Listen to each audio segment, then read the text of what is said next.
अगर आप बीमा पॉलिसी खरीदने वाले हो तो वीडियो देखें। अगर आप बीमा पॉलिसी ऑलरेडी खरीद चुके हो तो ये वीडियो अवश्य देखें।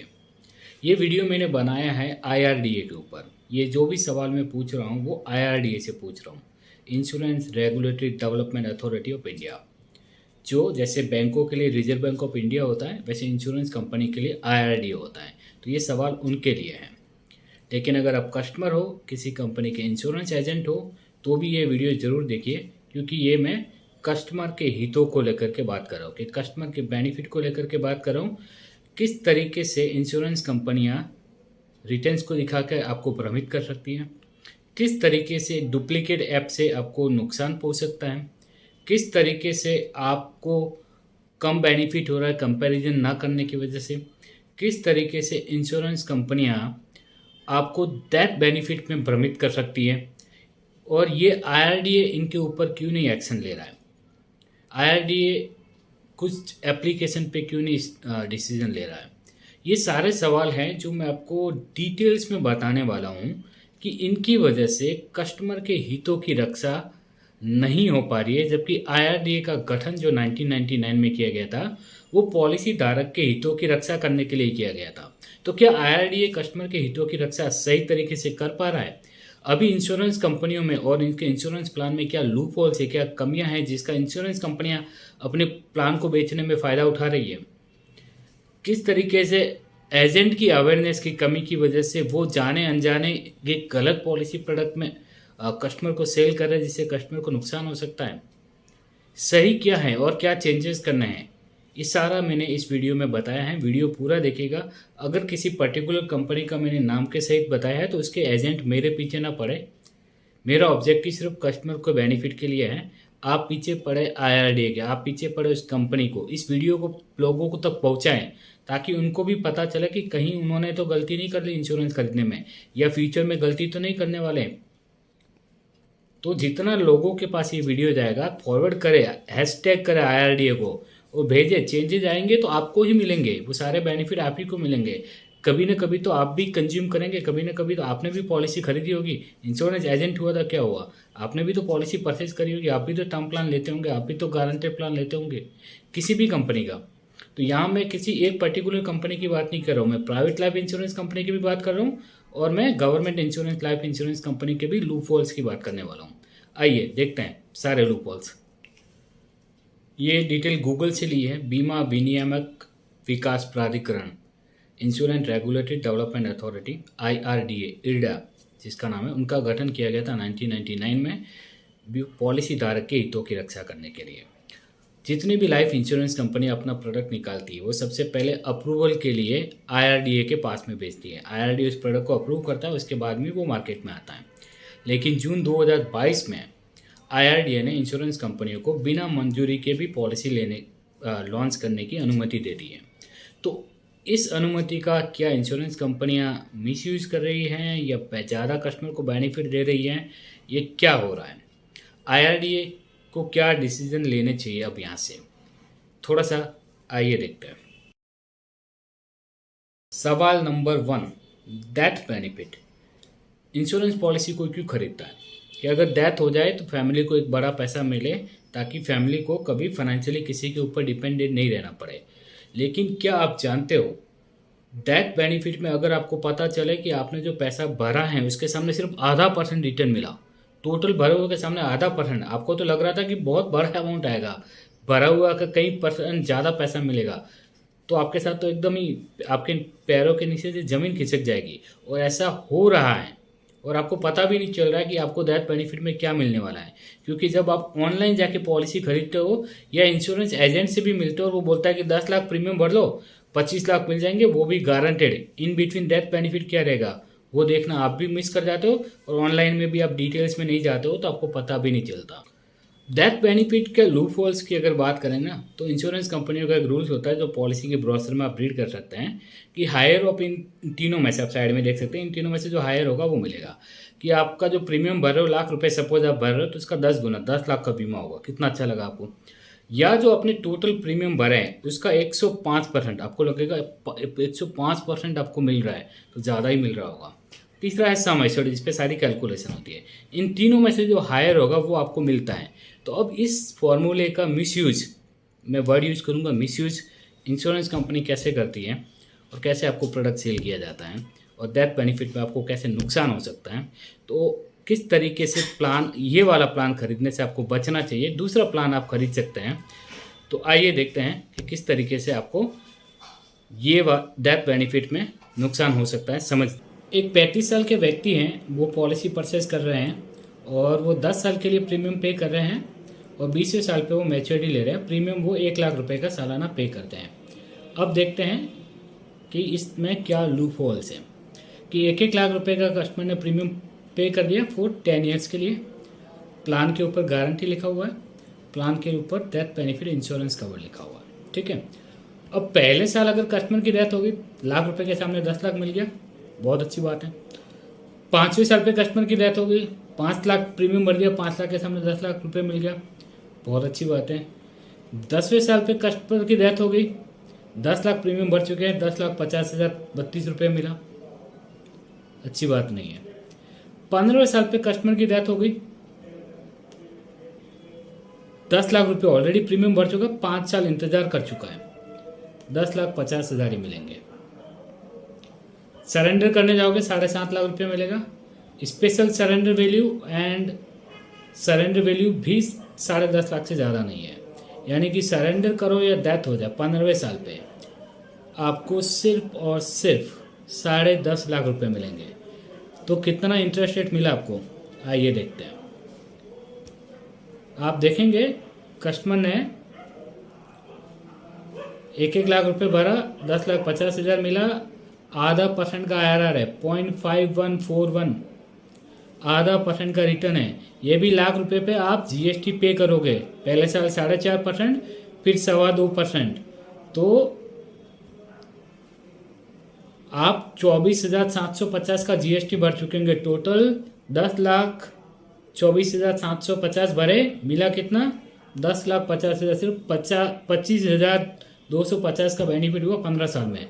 लगातार घर वालों को की डेथ होगी तो बड़ा पैसा मिलेगा, बच्चों का एजुकेशन होगा, मैरिज होगा, घर का खर्चा चलेगा, पता चला आधा % भी रिटर्न नहीं मिला। तो ये जो टोटल, अब देखेंगे रूल्स क्या था कि भाई 10 टाइम्स तो दे दिया हमने, 10 टाइम्स सम एश्योर के जिसके ऊपर कैलकुलेशन से ये पैसा दिया गया वो हो गया, वो 10 लाख से भी कम है। और टोटल प्रीमियम 105% का, तो 10 लाख का 105% हो गया 10,50,000 रुपये। तो तीनों में से विच इज हायर, 10,50,000 रुपये, ये ले लो 10,50,000 रुपये डेथ पे, तो ये तो नुकसान हो गया ना। अब अगर सर्वाइव करे तो 25 लाख हैं, अगर सर्वाइव नहीं करे, इंश्योरेंस लिया भी तो डेथ बेनिफिट को ध्यान में रखते हैं ना, नहीं तो सेविंग तो वो कहीं पे भी कर सकता है, तो वहाँ पे तो नुकसान हो रहा है ना कस्टमर को। तो ये इस पे इस तरीके के प्रोडक्ट कैसे लॉन्च हो रहे हैं, कैसे IRDA अप्रूव कर रहा है, क्या ये कस्टमर की हितों की रक्षा हो रही है यहाँ पे रियली? थोड़ा सा ध्यान दीजिए। ऐसा नहीं कि सिर्फ ये बजाज के साथ में है, आपको मैं दूसरा एग्जांपल दे रहा हूँ, ये HDFC का है। यहाँ पे भी आप देखेंगे 1-1 लाख रुपए प्रीमियम भरा, 10वें साल पे डेथ होगी, 10,50,000 का इंश्योरेंस कवर है, सरेंडर करने जाओगे 9,84,000 ही है। तो 10 साल में 10 लाख भरे, 10 लाख वो 24,750 का 10.5 लाख रुपए मिले। उसके बाद में चलो यहाँ पे 15 साल पे फिर भी है कि यहाँ पे सरेंडर वैल्यू है वो 15,32,000 का है, तो सरेंडर वैल्यू मिल जाएगा। सपोज डेथ भी हो गया तो सरेंडर वैल्यू मिल जाएगा, लेकिन 10वें साल पे डेथ हो गई तो क्या? तो ऐसा नहीं कि HDFC और बजाज के साथ ऐसे प्रोडक्ट हैं, दूसरी सभी कंपनियों के पास भी इस तरीके के प्रोडक्ट्स हैं, जिनका मैं यहाँ पे कोटेशन नहीं बता रहा। इसका मतलब ये नहीं है कि उनके पास नहीं है, उनके पास भी ऐसे प्रोडक्ट हैं। और दूसरी बात कि सारे के सारे प्लान ऐसे नहीं है, बजाज के पास भी इंश्योरेंस कवर है जो ज़्यादा इंश्योरेंस कवर दे रहा है, HDFC के साथ भी दूसरे प्लान है जहाँ 10 गुना से ज़्यादा इंश्योरेंस कवर मिलता है, इसी प्लान में भी 20 गुना तक इंश्योरेंस कवर मिलता है। लेकिन क्योंकि मैच्योरिटी बेनिफिट कम इंश्योरेंस में ज़्यादा दिखता है तो एजेंट भी वही पॉलिसी बेचता है जाने अनजाने, और कस्टमर ऑनलाइन भी जाके खरीदेगा तो उसको क्या दिखेगा कि भैया 1-1 लाख रुपए प्रीमियम भरो, आपको 24,93,000 मिल रहा है, तो कस्टमर ने वही देखा ऑनलाइन और सीधा परचेज कर लिया, वो इतना डिटेलिंग में गया नहीं डेथ बेनिफिट के अंदर, तो वो तो नुकसान हो गया ना।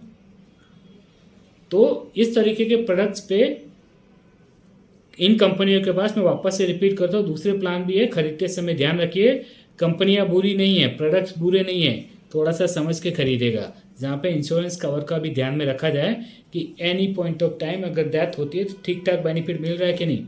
लेकिन मेरा IRDA से सवाल है, ऐसे प्रोडक्ट्स को अप्रूव करने से पहले सोचें, एटलीस्ट जब भी डेथ हो कम से कम सेविंग अकाउंट के इंटरेस्ट रेट के बराबर तो पैसे मिलने चाहिए।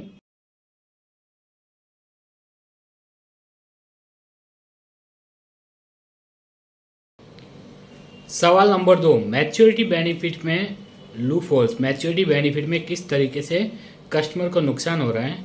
डियर IRDA, आप कस्टमर के हितों की रक्षा के लिए बने हो, क्या आप ये एक वीडियो देखिए, इससे क्या कस्टमर के हितों की रक्षा हो रही है। आइए देखते हैं। अब देखते हैं, पहले आपने देखा कि डेथ होने पे क्या नुकसान हो सकता है, कस्टमर के हितों की रक्षा नहीं हो रही है। अब डेथ नहीं हुई, सर्वाइव कर गए, तो कस्टमर को क्या लॉस हो रहा है, आइए उसको समझते हैं। एक कस्टमर है जिसकी एज 55 ईयर है, 15 साल के लिए वो प्रीमियम भर रहे हैं, 20वें साल पे उनकी मैच्योरिटी होगी। Plan non link non participating है, मतलब 100% गारंटेड प्लान है। 47,000 का प्रीमियम है, GST के साथ पहले साल 50,000 भरना है, फिर 48,000 समथिंग प्रीमियम भरना है। सम एश्योर्ड अनुदान 6.25 लाख रुपए का, बेसिक सम एश्योर्ड 5 लाख का है। अब देखते हैं कि कस्टमर ने गारंटेड बेनिफिट लिया, यहाँ पे 4% 8% का कोई कॉलम नहीं बनेगा, सीधा गारंटेड बेनिफिट। कितना पैसा मिलेगा 20वें साल पे कस्टमर को, 10 लाख रुपए, कि उन्होंने 15 साल तक प्रीमियम भरा। कितना, पहले साल 49,873 का, फिर 48,798 का, मैच्योरिटी कितनी आई, 10 लाख रुपए। देखते हैं इंटरेस्ट कितना बैठता है। इंटरेस्ट बैठेगा 2.76 का IRR है इस प्रोडक्ट का, 2.25% से भी कम। यहाँ पे फिर भी मैंने 47,000 का भी प्रीमियम लिया है, GST और डालोगे तो 2.5% तक ही बैठेगा। तो कस्टमर जिंदा रहने पर भी सिर्फ 2.5% ही उसको पैसे मिल रहे हैं। 2.5% की पॉलिसी लॉन्च क्यों कर रहे हो, कैसे अप्रूवल दे रहे हो। 2.5% के 2.25% का रिटर्न लेने के लिए पहले साल 4.5% का GST देना, फिर 2.25% का GST देना है, और 2.25 का रिटर्न मिल रहा है अगर जिंदा रह गए तो कस्टमर के हितों की रक्षा कहाँ हो रही है। डियर IRDA, ऐसे प्रोडक्ट कैसे अप्रूव कर रहे हो आप। डियर इंश्योरेंस कंपनी, ऐसे प्रोडक्ट लॉन्च कैसे कर रहे हो। प्रोडक्ट मैनेजर वेकअप यार, कुछ भी लॉन्च कर रहे हो आप। क्या आप खुद पॉलिसी खरीद लेते ये वाली।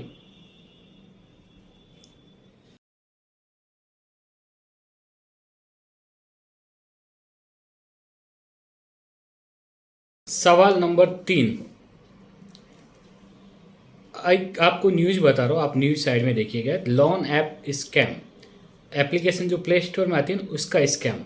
धोखाधड़ी वाले 2,500 लोन के एप्लीकेशन प्ले स्टोर से हटाए गए, वित्त मंत्री ने लोकसभा में दी जानकारी। लोन के एप्लीकेशन तो आपने हटवा दिए, क्या लाइफ इंश्योरेंस के जो एप्लीकेशन है जो प्ले स्टोर पे अवेलेबल है, जहाँ पे सही जानकारी नहीं है, उसके कोटेशन देकर के पॉलिसी बेची जा रही है कस्टमर को बड़ा मैच्योरिटी बेनिफिट दिखा करके। क्या ये स्कैम नहीं है।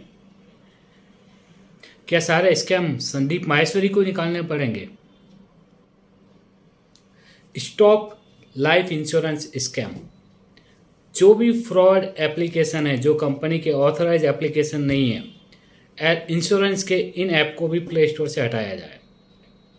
एक एग्जाम्पल के तौर पे बता दो, एक कंपनी का प्रोडक्ट है जहाँ पे कस्टमर 16 साल के लिए प्रीमियम भरता है, 25 साल पे उसको मैच्योरिटी मिलती है, 38,20,000 का उसका सम एश्योर्ड है, एज कस्टमर की 35 साल है। उसके लिए कस्टमर का जो प्रीमियम आता है 1,78,446 रुपये का, और कस्टमर को जो मैच्योरिटी इस एप्लीकेशन में मिलती है वो 1,27,500, 1 करोड़ रुपए की मैच्योरिटी है। लेकिन इस डुप्लीकेट ऐप की जगह ओरिजिनल इलस्ट्रेशन अगर निकाले उस कंपनी का, तो कस्टमर को कितना नुकसान होता है, आइए देखते हैं। अब जैसा कि मैंने बताया कि किस तरीके से प्ले स्टोर से लोन के एप्लीकेशन हटाए गए हैं, लेकिन इंश्योरेंस के एप्लीकेशन ऐसे कैसे अवेलेबल हैं जो कस्टमर को कहीं ना कहीं उनके डिसीजन मेकिंग में प्रभावित करते हैं। जैसे एक एग्जांपल के तौर पे देखते हैं कि ये LIC का रियल इलस्ट्रेशन है, क्योंकि यहाँ पे लोगो लगा हुआ है। ये कोई प्ले स्टोर का डुप्लीकेट ऐप नहीं है, ओरिजिनल एप्लीकेशन जो है माई प्ले स्टोर में है। माई LIC नाम से अवेलेबल है LIC का। और LIC की वेबसाइट पे भी जाओगे तो राइट हैंड साइड में प्रीमियम कैलकुलेटर से भी आप ओरिजिनल इलस्ट्रेशन निकाल सकते हैं। लेकिन एजेंट ऐसा नहीं करते, या तो उनको बताया नहीं जाता, या इंटेंशन ये जो भी है मैं उस पर सवाल रेज नहीं करूँगा। लेकिन ओरिजिनल इलस्ट्रेशन ये आपके पॉलिसी बॉन्ड में आना चाहिए, नहीं आता है, इस वजह से पकड़ में भी नहीं आती है चीज़ें। तो ये किस तरीके से आपके डिसीजन को इन्फ्लुएंस कर रहे हैं आइए समझते हैं। कि ये वो जो मैंने बताया कि प्ले स्टोर के एप्लीकेशन से वहाँ पे कस्टमर को 1 करोड़ रुपए की मैच्योरिटी आती है। ओरिजिनल अगर आप इलस्ट्रेशन निकालोगे, जो अगर कंपनी से डिमांड करोगे तो शायद वो आपको देंगे भी, तो वहाँ पे क्या लिखा हुआ आएगा वो ये आएगा कि कस्टमर की एज सपोज 35 साल है, 16 साल के लिए प्रीमियम भर रहे हैं, 25 साल पे मैच्योरिटी हो रही है, 38,20,000 का बेसिक सम एश्योर्ड है उनका, सम एश्योर्ड ऑन डेथ भी 38,20,000 रुपये का है, प्रीमियम 1,70,000 का आ रहा है, GST के साथ 1,78 है, और उसके बाद में 1,74 का प्रीमियम भरना है। कितने साल प्रीमियम भरना है? 16 साल। मैच्योरिटी कब होगी? 25 साल पे। कितनी मैच्योरिटी आएगी? 1 करोड़ के नहीं, देखते हैं। यहाँ पे आपको इस तरीके से कॉलम मिलेंगे, एक 4% का कॉलम मिलेगा, एक 8% का कॉलम मिलेगा, एक गारंटेड बेनिफिट का भी कॉलम मिलेगा। कॉलम नंबर 10 में अगर कंपनी ने 4% से बोनस आपको दिए तो उसकी कैलकुलेशन मिलेगी। कॉलम नंबर 11 में अगर कंपनी ने 8% से आपको बोनस दिए उसकी कैलकुलेशन मिलेगी। और गारंटेड बेनिफिट की जो कैलकुलेशन मिलेगी वो आपको कॉलम नंबर 5 में आप मैच्योरिटी में देख सकते हैं। अब देखते हैं कि मैच्योरिटी पे कस्टमर को क्या मिलता है। क्या 1 करोड़ मिलता है? वापस से रिपीट कर रहा हूँ मैं बार बार एक ही लाइन। अब आप आइए 25 साल पे मैच्योरिटी पे चलते हैं। गारंटेड बेनिफिट में मैच्योरिटी 38,20,000 है। इनमें से कोई एक ही मिलेगा, सभी नहीं मिलते, ये कैलकुलेशन में थोड़ा सा देख लीजिएगा। अगर कंपनी ने 4% से बोनस डिक्लेयर किए तो मैच्योरिटी 42 लाख होगी। मैं बोलता हूँ कि LIC 8% देगी। सपोज कि 4 और 8 की टेबल है, 8% सपोज ARR आपको मिल गया तो भी आपकी मैच्योरिटी 70,67,000 होगी, ना कि 1 करोड़। जबकि 1 करोड़ 70 लाख में देखें तो 30 लाख का ज़्यादा अगर बेनिफिट दिखाओगे तो डेफिनेटली आपका डिसीजन है वो इन्फ्लुएंस होगा, आप पॉलिसी परचेस करोगे। 30 लाख का डिफरेंस है 70 लाख पे, यानी कि 41% एक्स्ट्रा दिखाया जा रहा है वहाँ पे। 8% के ऊपर 41% एक्स्ट्रा दिखाओगे तो डेफिनेटली डिसीजन आपका इन्फ्लुएंस होगा। जैसे कि मैंने गारंटेड प्लान में बताया 0.25% का रिटर्न है। अब जब कंपनी 0.25% की जगह नहीं अभी दे रही है गारंटी में, तो आप 8% मान रहे हो कि आपको 25 साल पे मिलेगा और उसके भी 41% एक्स्ट्रा मिलेगा। फिजिबल लग रहा है तो देख लीजिए आप। पर इतना ज़रूर कहना है कि ऐसा एप्लीकेशन प्ले स्टोर में कैसे अलाउड किए हैं, LIC ने भी कैसे अलाउड किए हैं, IRDA ने भी कैसे अलाउड किए हैं, क्यों उन प्ले स्टोर से ऐसे सभी एप्लीकेशन को हटाया जा रहा है? नहीं हटा रहे हो आप, जो कि किसी के डिसीजन को इन्फ्लुएंस कर रहे हैं, किसी की फाइनेंशियल प्लानिंग को इन्फ्लुएंस कर रहे हैं। ये मिस सेलिंग नहीं तो क्या है? अगर ये इलस्ट्रेशन पे आ जा, ये इलस्ट्रेशन पॉलिसी बॉन्ड पे LIC दे दे तो कस्टमर तुरंत समझ जाएगा कि उनको गलत चीज़ दी गई है, वो फ्री लुक करवा के पैसे वापस ले लेगा। लेकिन कंपनी भी बड़ी पता नहीं क्यों नहीं दे रही है आप वहाँ पे इलस्ट्रेशन पॉलिसी बॉन्ड में। दो भाई, IRDA please look into this, नहीं तो आप पे भी लोग सवाल रेज करेंगे थोड़े दिन बाद।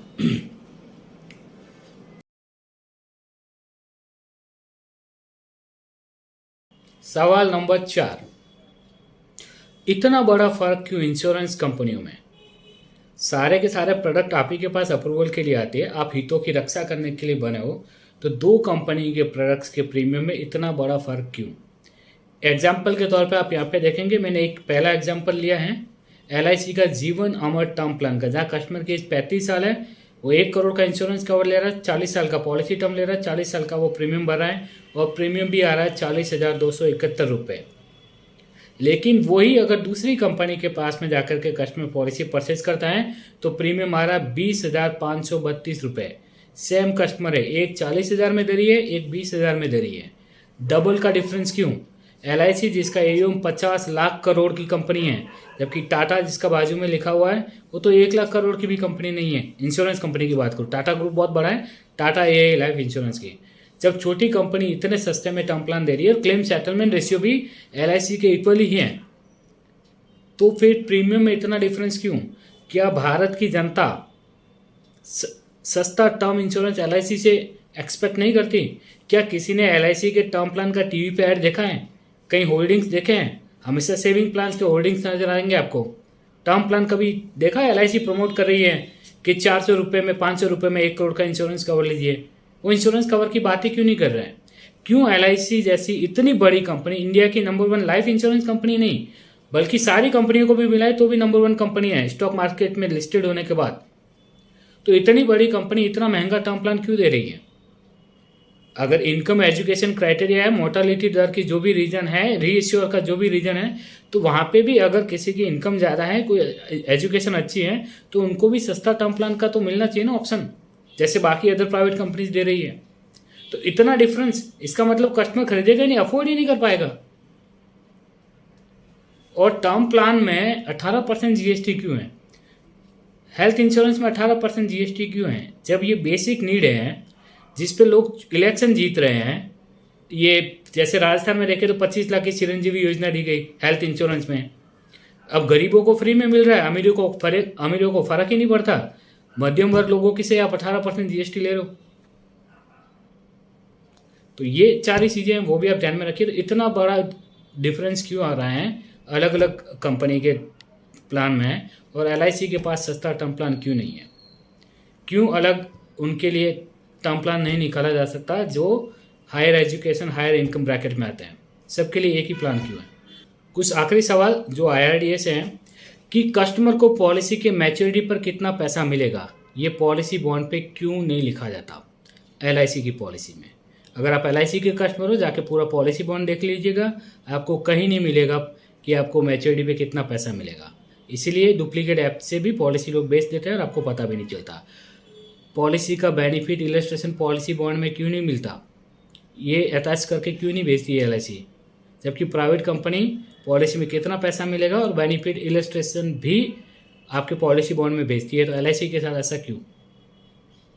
टर्म लाइफ इंश्योरेंस, जो कि वास्तव में इंश्योरेंस तो प्योर इंश्योरेंस ही होता है, बाकी तो सेविंग तो आप कहीं पे भी कर सकते हैं। तो इतना महंगा LIC टर्म प्लान क्यों है? LIC टर्म प्लान को प्रमोट क्यों नहीं कर रही है? जब हिंदुस्तान को प्रोटेक्ट से ढंग से करना है इंश्योरेंस से, तो हिंदुस्तान की नंबर 1 कंपनी को अच्छा टर्म प्लान तो रखना चाहिए ना, जो सभी लोग अफोर्ड कर सकें। क्या भारत के लोग सस्ता टर्म प्लान की एक्सपेक्टेशन ना रखें LIC से? क्यों प्राइवेट कंपनी के कुछ प्लान में थोड़ा सा मैच्योरिटी पे ज़्यादा अमाउंट दिखा दिया जाएगा, जैसे कि मैंने बताया आपको, उसको दिखा करके डेथ बेनिफिट का ऑप्शन इतना कम रख करके पॉलिसी लॉन्च कर रहे हैं, उनके ऊपर क्यों थोड़ा सा सही फैसला नहीं लिया जाता कि इस तरीके के प्रोडक्ट लॉन्च नहीं करना चाहिए? कम से कम सेविंग इंटरेस्ट रेट तो मिलना ही चाहिए। 105% ऑफ टोटल प्रीमियम पेड का ये जो रूल्स है उसमें थोड़ा चेंज करना चाहिए, क्योंकि इसका मिसयूज हो रहा है, जो कि आपने पहले वीडियो में देखा कि किस तरीके से 105% के रूल्स को मिसयूज कर करके कंपनियां प्रोडक्ट लॉन्च कर रही है। ये 105% टोटल पेड की जगह एक 4% का भी आप सेविंग रेट का इंटरेस्ट रेट बोल देंगे ना कभी भी बंद करने का, तो इससे ज़्यादा बेटर होगा ये। तो ये सारी चीज़ें हैं जिसमें कस्टमर को नुकसान होता है, कस्टमर के हितों की रक्षा नहीं होती है। तो डियर IRDA, आपसे उम्मीद है कि भली बड़ी कंपनी क्यों ना हो या छोटी कंपनी क्यों ना हो, थोड़े से प्रोडक्ट्स पे ध्यान दीजिए लॉन्च करने से पहले। प्रोडक्ट अप्रूवल से पहले 2-2.5% के आप प्रोडक्ट लॉन्च नहीं कर सकते हैं, इतने महंगे टर्म प्लान लॉन्च नहीं कर सकते हैं। डेथ बेनिफिट में 0.5% रिटर्न वाले प्रोडक्ट को आप अप्रूव नहीं कर सकते हैं। प्लीज़ टेक सम एक्शन, और प्ले स्टोर से लोन के एप्लीकेशन हटाने से कुछ नहीं होगा, इंश्योरेंस के भी डुप्लीकेट एप्लीकेशन को हटाइए, क्योंकि कंपनी तो नहीं हटाएगी, गारंटेड नहीं हटाएगी, क्योंकि उनके तो प्लान बिक रहे हैं, उनको तो बेनिफिट हो रहा है, वो तो हटाने के लिए एक्शन नहीं लेगी। IRDA आपको ही लेना पड़ेगा। जय हिंद।